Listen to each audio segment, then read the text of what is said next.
guys, how's it going? In today's video, I'm going to tell you why you need a retro mountain bike. The retro mountain bike. Opinions aside, one thing is for sure. These bikes are everywhere and they are dirt cheap.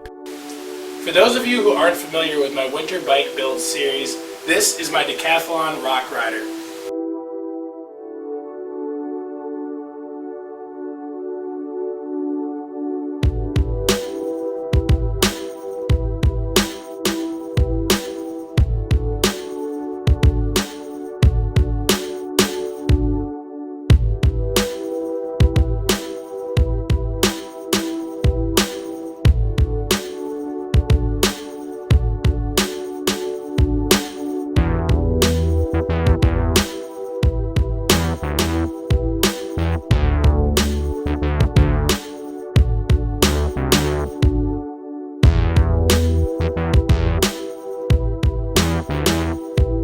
If you want to see the full build series, I'll include a link in the description.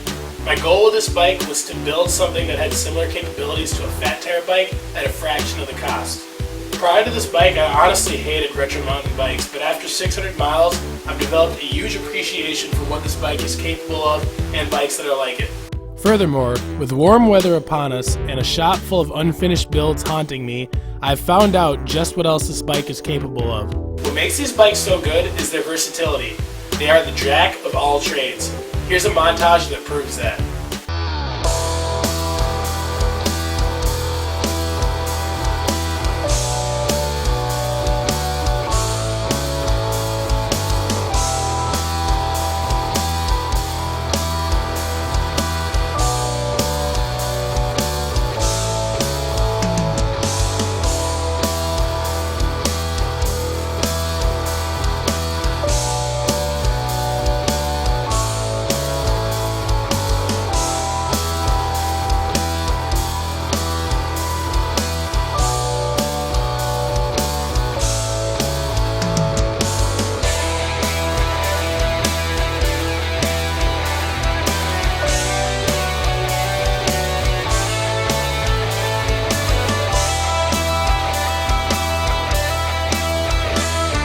Understand how these bikes can do all of this and decide what your needs are in a retro mountain bike, you need to separate it into two separate parts.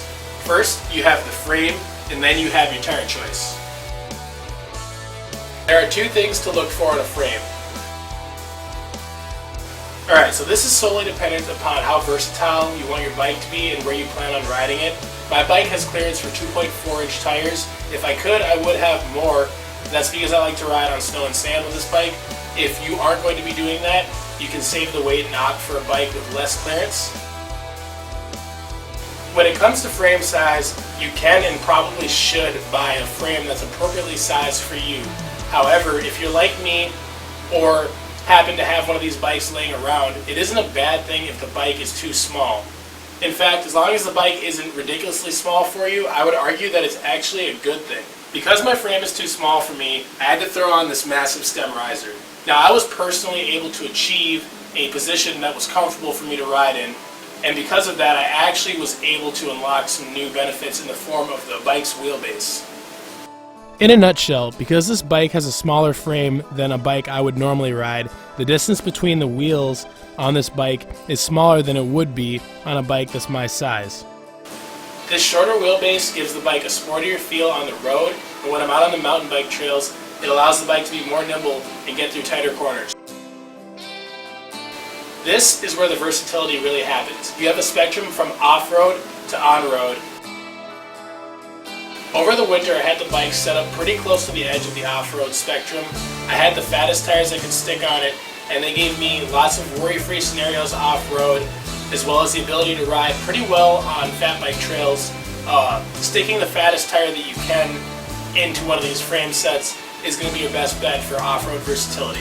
One thing that was pretty cool is I was able to run the tires all the way down to 15 psi, so even on some of the really powdery days out on the mountain bike trails or on the road if it was blizzarding, I was still able to run at pretty good speeds with pretty good grip.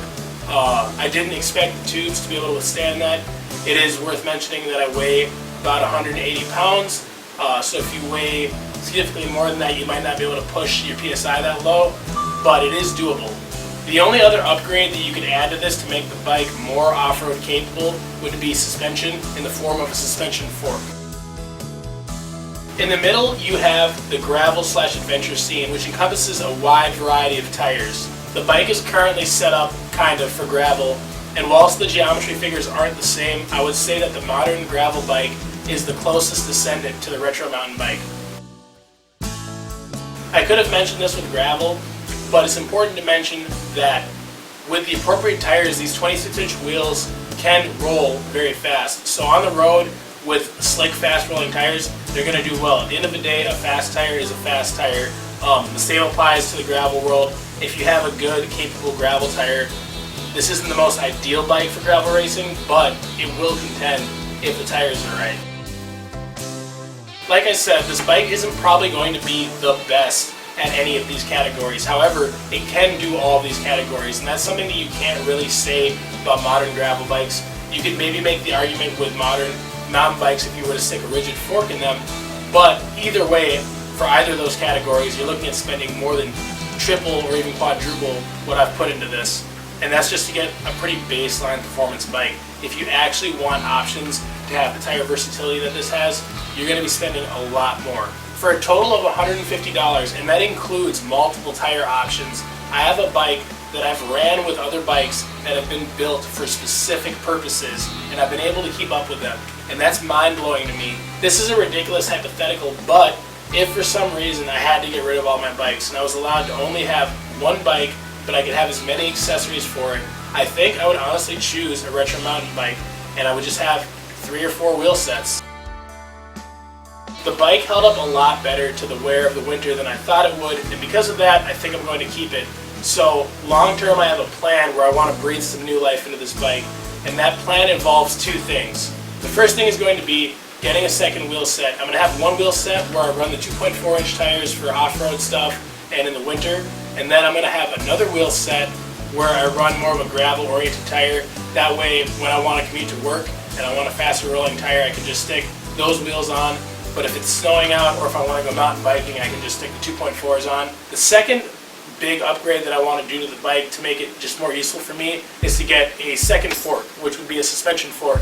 And the idea that I have is to create a sort of fork assembly, 2 of them to be more specific. One with this rigid fork where I keep the brakes on it, I keep the brake line on it and the housing, and basically if I want to switch the forks, I will just undo the top bolt here and I'll unclip the cable, and then I'll stick the new fork in, re-screw the bolt in, and that will have its own set of brakes and its own set of cable, and I'll just clip the cable into the brake lever, and then I can just switch forks. And I think generally I'm going to keep the 2.4s on the suspension fork, but once winter rolls around, I can stick the 2.4s onto this fork and just keep the bike fully rigid over the winter. So I think on its own, I'm already going to have 2 pretty solid riding options for this bike. So that's pretty cool. I don't see myself really spending probably more than like another $100 into this bike, and that's going to be new bottom bracket. That's assuming I don't keep these gravel tires, and that's a new wheel set, new cables all around, just giving the bike a new tune-up. I'm probably going to go with a new derailleur and maybe even upgrade to more than 7 gears in the back, but that's all kind of yet to be determined. But yeah, I think your options with these types of bikes are endless, and I think that they are very much overlooked. If you want to get into biking and you want to have many options and you don't want to spend a lot of money, I think retro mountain bikes are definitely the way to go. If you enjoyed the video, please give it a like, please hit subscribe, and we'll see you next time. Thank you.